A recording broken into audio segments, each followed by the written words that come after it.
This is the 3pm Takeover, Radio Northern Beach's only drive-home show. Keep it right here for a whole hour of fresh hits and entertainment for your Wednesday afternoon. Here we go. This is Skyfall by Adele on our movie song special. Welcome to the 3pm Takeover movie song special. I'm a little bit too excited about this theme. I didn't know that there were so many songs that were like from movies. Oh, yeah. If that makes sense. I think this is because a couple of weeks ago we discussed that I watched the Oscars like through and through. Yeah. Oh, I skip the ones that I find boring, which is generally anyone that's not an actor, which is so bad. Yeah. So I listened to all the, animation and foreign film and original songs. Foreign film, I'm always like, oh gosh. I'm always like, I haven't heard of any of you, but well done. Good for you. And they're always the kind of awards where like 40 people go up on stage to collect it. Yeah. And they're all like so happy. So for this special, we have a kind of little quiz going on for you guys as well. We're going to say the name and artist of each song, but we're not going to tell you what movie it's from. And you guys are going to have to like try and keep track and try and guess, but if you know. If you know, you know. That's just how it is. And in the very last 5 minutes, we're going to tell you all of them, and you can let us know on our Facebook page how many you got right. Yeah, and the interesting thing, I guess, if we want to contextualize it a bit, is they're all recent-ish movies. Definitely. There's nothing from before the 90s. Actually, there's nothing from like the 90s. Yeah, it's they're all like 21st 2000s. century. Because we're going to put out that there are so many incredible songs. We're going to talk about them a little bit later in the show.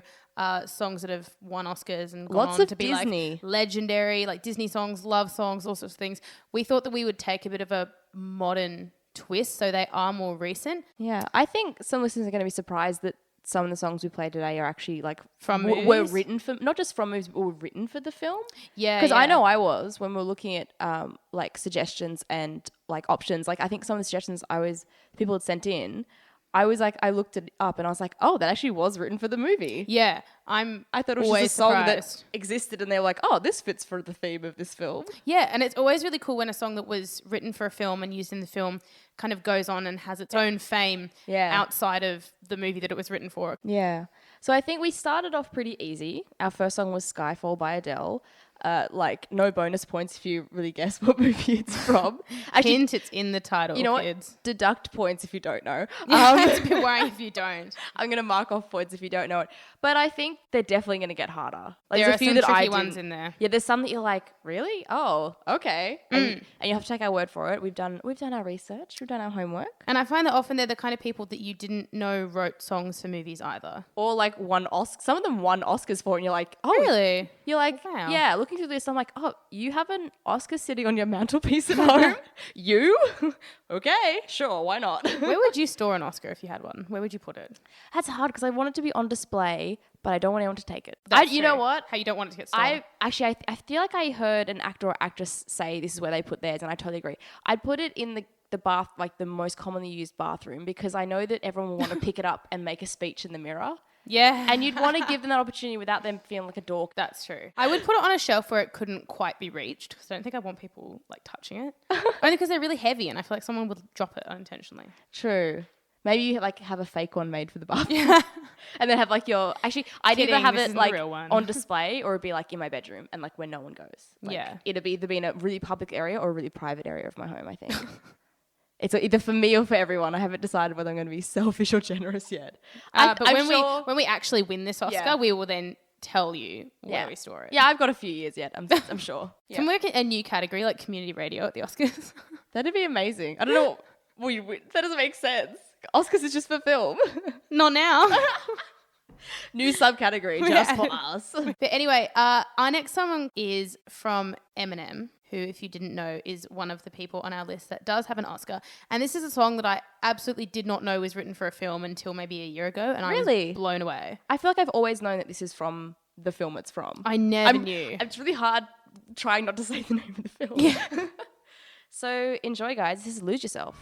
Welcome back to the 3pm Takeover. You're listening to Radio Northern Beaches 88.7 and 90.3. And this is our Songs from Movies special. And I kind of love Eminem. He is a really great rapper. Oh, he is. Every young kid was always like, trying to dress like him? I used to like want to dress like him, but I was a girl. But Really? I went through that massive phase of like baggy jeans and like rock tees. Oh, I never went through that phase. I did, but I didn't end up like that. I went through give me like any phase, I guarantee you I went through it. I'm so like easily pulled. We went through this a couple of weeks ago, didn't we? I've been through every phase in the world, every fashion phase, every music phase, every personality phase. I've done it.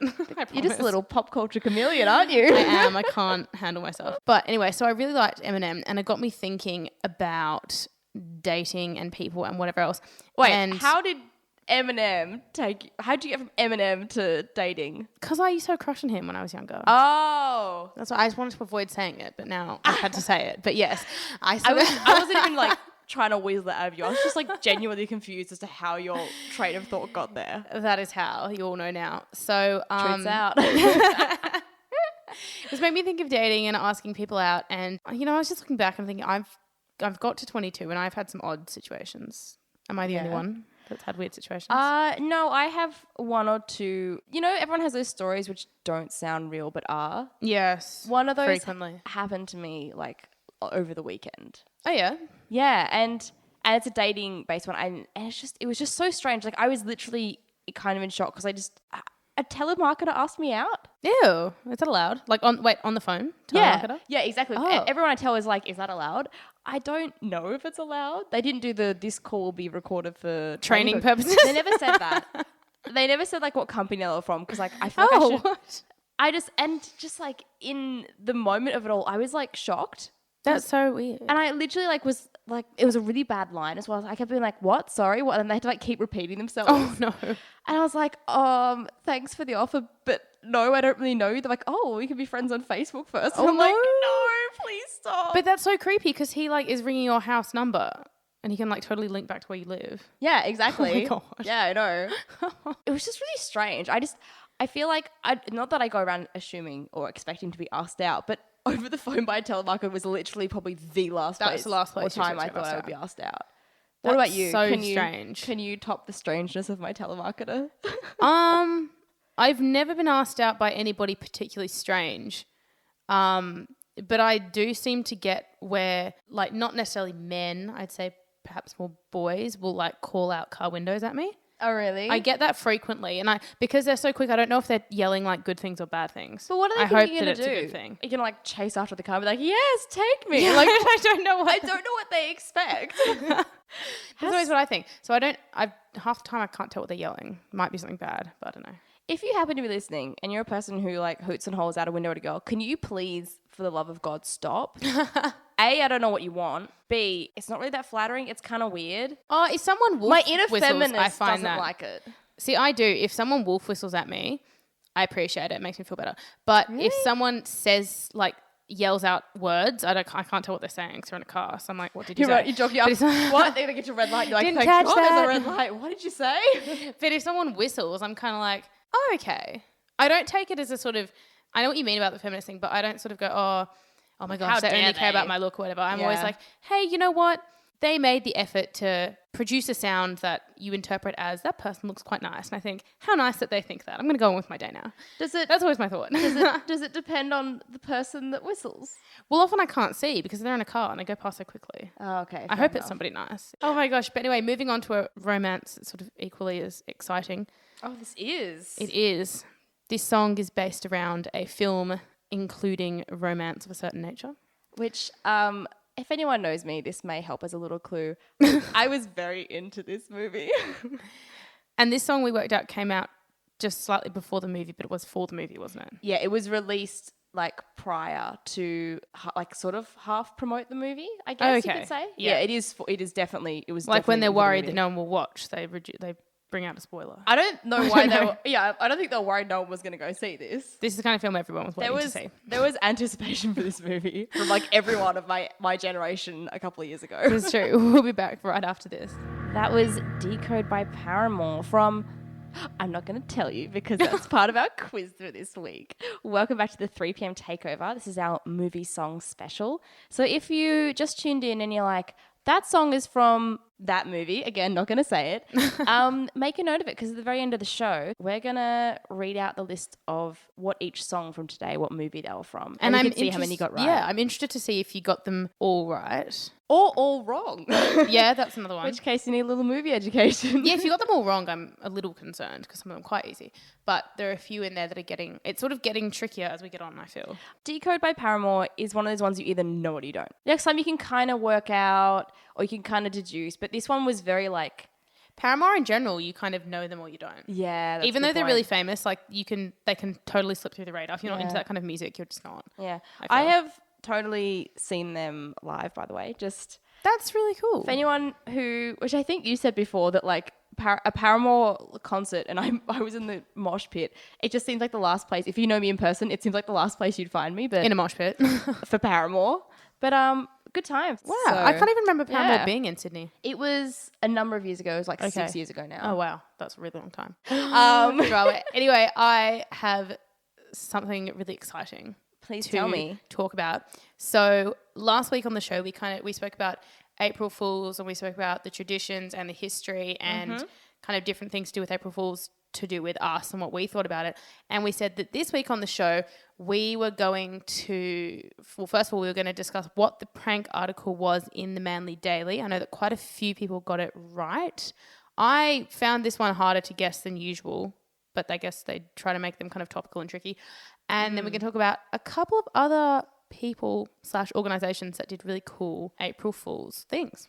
Yeah, I didn't hear of many within Australia. I actually heard of a few from like overseas that sort of caught my attention online. But I guess Australia is kind of small and the Manly Daily wasn't exactly going to go viral. That's true. And I kind of have to eat my words from last week. I said that you rarely get through an April Fool's without some kind of radio show scandal. I don't really think we had any. I haven't seen anything. Did we jinx it? We did. Do we just better society? Tick, where's our Oscar for radio? I think it's true though. I totally expected a scandal and there wasn't any. But tell us about what happened if you guys missed it. What was the Manly Daily one? Okay, so I flicked... What I thought was kind of boring is at the beginning of the newspaper, they were like, it's April Fool's, so we've hidden an article in there, which is not as fun as when it's not a scavenger hunt, it's a prank. But it's not as fun as when they just wouldn't warn you. I feel like anything you read or hear on April 1st, you just don't assume is true. Yeah. Regardless of what the source is or where it's from. And for us in Australia, you don't believe anything till like April 3rd because like America and England have the April Fools like half a day later. Yeah. So with the Manly Daily, there was a prank article in there saying that they were going to start installing CCTV cameras in children's playgrounds for safety and that kind of thing. Oh, that was their prank thing? Yeah. Oh. But like you had to pick out whether it was like a real article or not. Oh, okay. So it was like a scavenger hunt. Yeah. So there's not going to be CCTV cameras in children's playgrounds. See, I feel like April Fool's pranks should be sillier, funnier, and more obvious. Like I have a friend who she's in England. I saw it on Facebook. She works at a coffee place, and their chalkboard sign at the front in really huge letters they wrote "free coffee all day."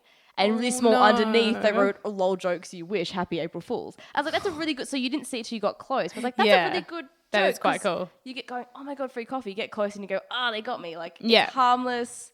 It's really topical because of their business. And it's fun, yeah. And you get it. It's silly. But I'm like, the CCTV, part of me really goes, that's really good. You know, that's really... Oh, it's You April tricked Fools. me, damn. Yeah. You know what? My absolute favourite one was from the Tasmanian Police Force this year. They put on their Facebook and on their website and everything. Police are way funnier than we give them credit for on the police media. are so funny when it comes to things like that, and their social media is really on point. Yeah. Anyway, they'd kind of digitized an image of a pig wearing like a little police jacket, kind of like the police dogs do, and a little helmet, and it looked great.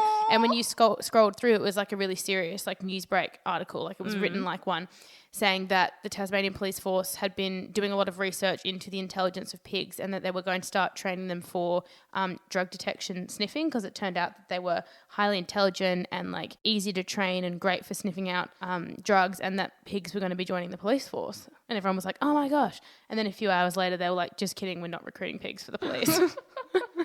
But the image is so cute. I'm saying like, I really want them to just to see the little like pigs in the uniform.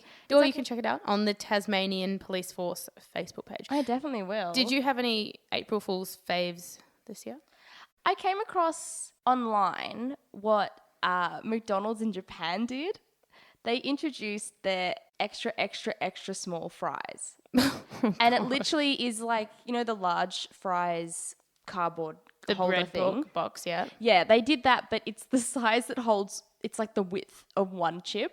So it holds one chip. And so like that was their little prank, was that you could buy extra, extra, extra small, and you just get one chip. One fry in like a special container. But it's literally just like, it's like they've shrunk down a normal size. Yeah. It's like super cute. Like, can you imagine how much money that would have taken to produce? If it's so worth it. It's so cute. I can't deal with how adorably tiny it is. That's hilarious. Everything in miniature is so much better. Yeah. If like teacup piglets, can the police like hire teacup piglets? Oh my God, they're so cute. For sniffing out drugs, my gosh. Little drugs. Just little things. Just little drugs.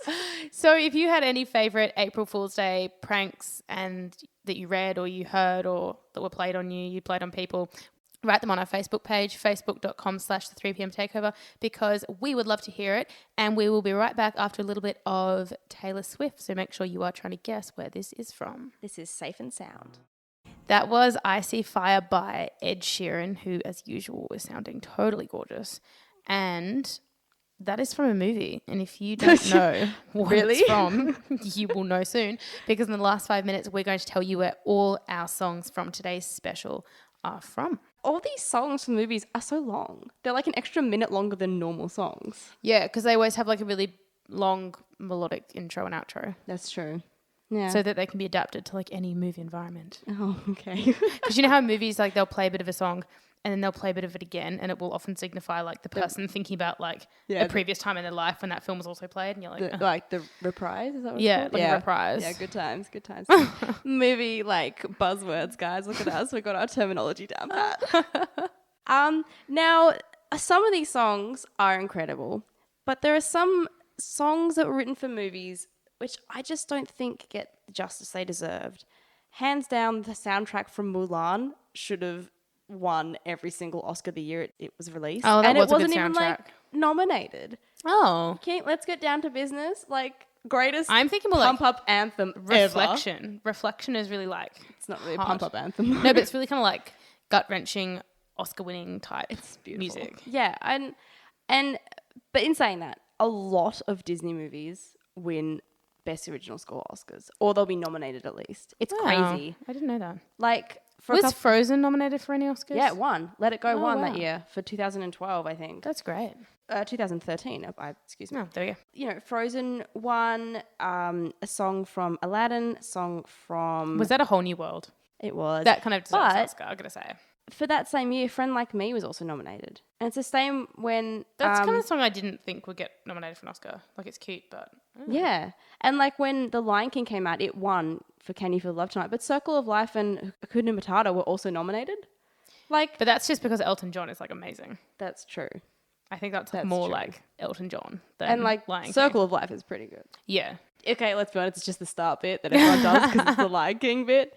But so many, Prince of Egypt it was DreamWorks, it wasn't Disney, but still. Tarzan, like Monsters, Inc., Pocahontas. Yeah, Pocahontas, Colours of the Wind. That song is so like semi-touching on like racial issues. So it's like, oh my God, mixing like children's movies with like hidden racist things with like this and that. Like so clever, Oscar.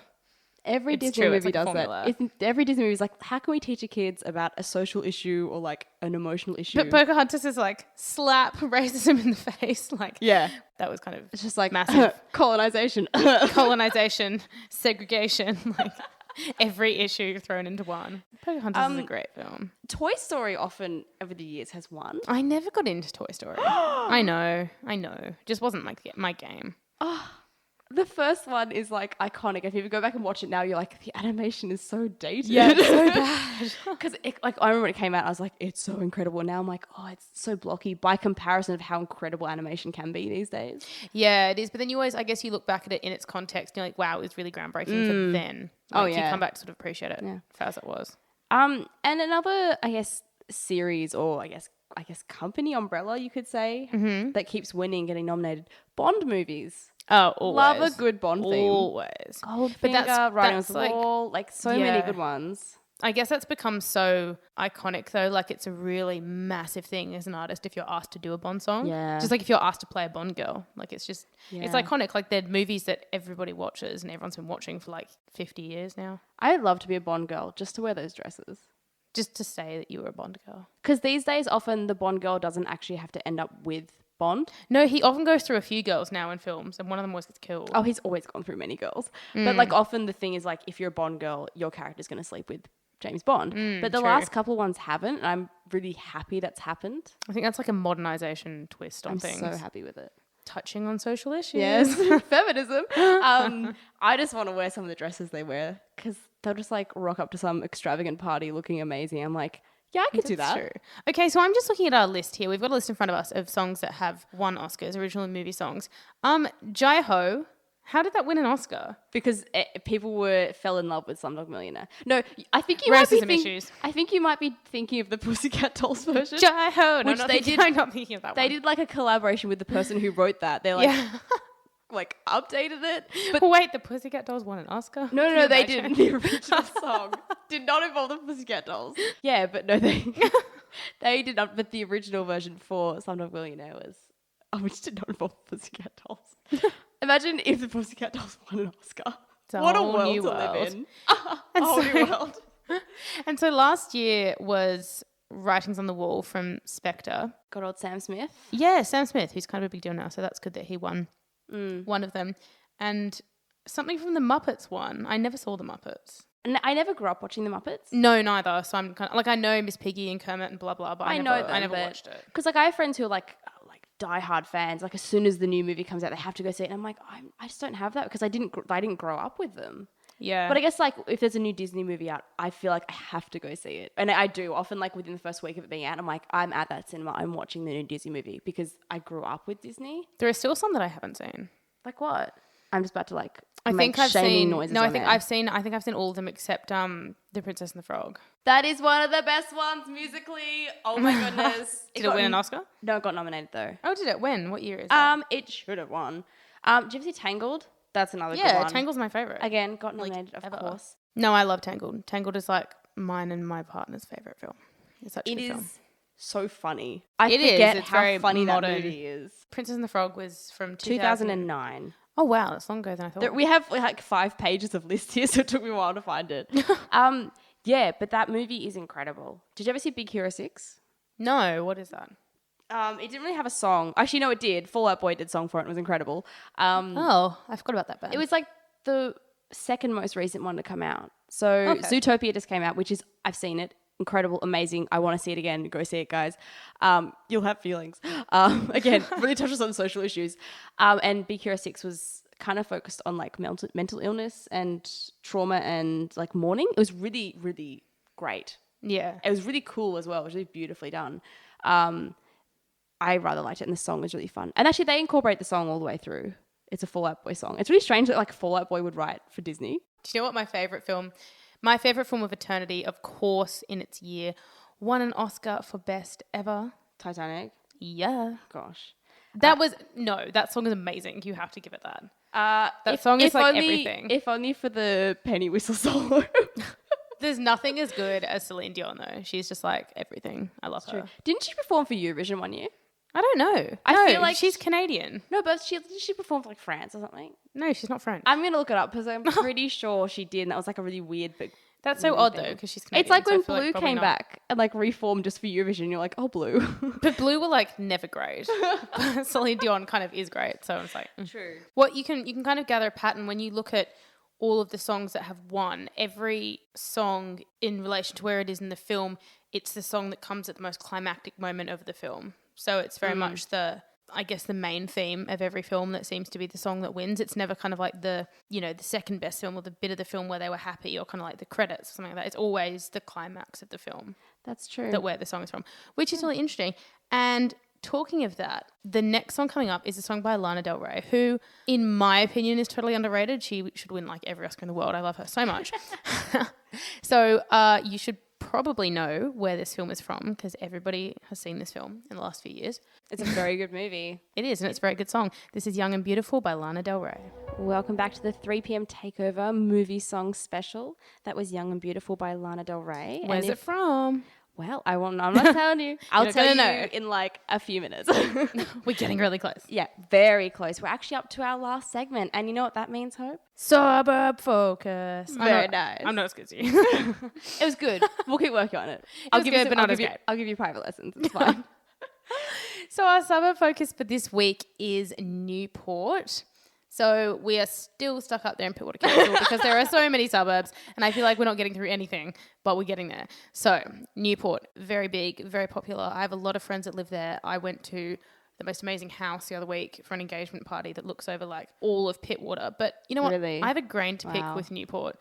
The streets are so skinny and small that it stresses me out. I can't park. I can't like walk without getting like scared I'm going to get run over.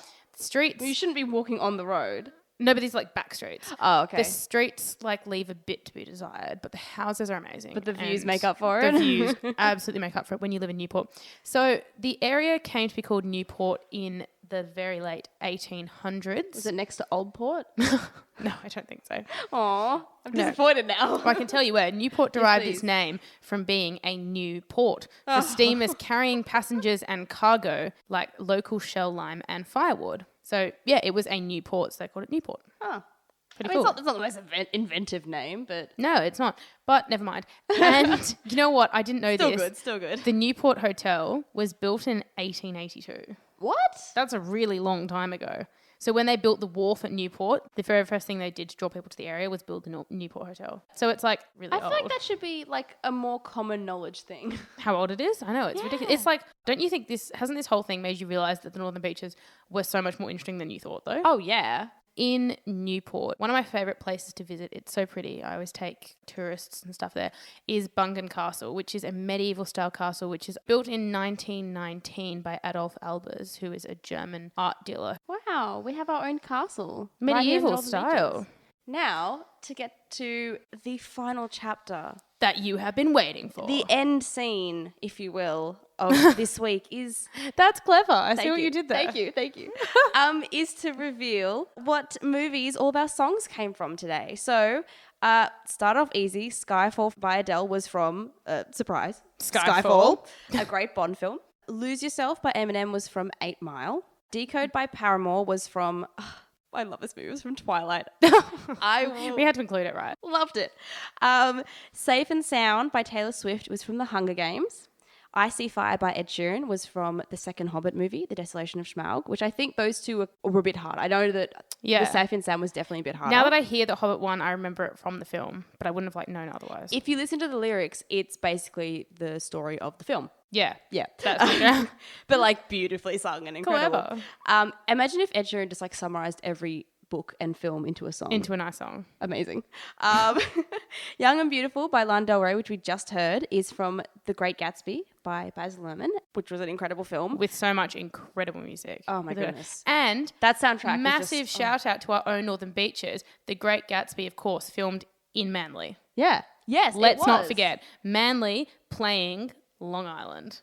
Who would have thought, right? Classic connection. Manly is a superstar as it takes off Long Island. It and is. Our very last song that I am so excited to play for you because this song has a special place in my heart because I love these films is from Harry Potter and the Goblet of Fire. I think if we put this halfway through the show, I feel like not many people would have got this one unless you really listen to the lyrics. Yeah, if you hear the lyrics, you sort of should associate the word with the movie, if that makes sense. Definitely. But yeah, so thank you so much for joining us this week on the Songs from Movies special. We hope you enjoyed it and you've got a little bit of an insight now into the different songs from movies and what we love and what has been nominated for Oscars. Let us know how many you got right. There are 7. So let us know if you got all 7 right or 0. There's no shame. I will shame you, but there is really no shame in getting none of them right. So we are going to leave you with Do the Hippogriff from Harry Potter and the Goblet of Fire by the Weird Sisters. Enjoy, and we're going to see you guys next week.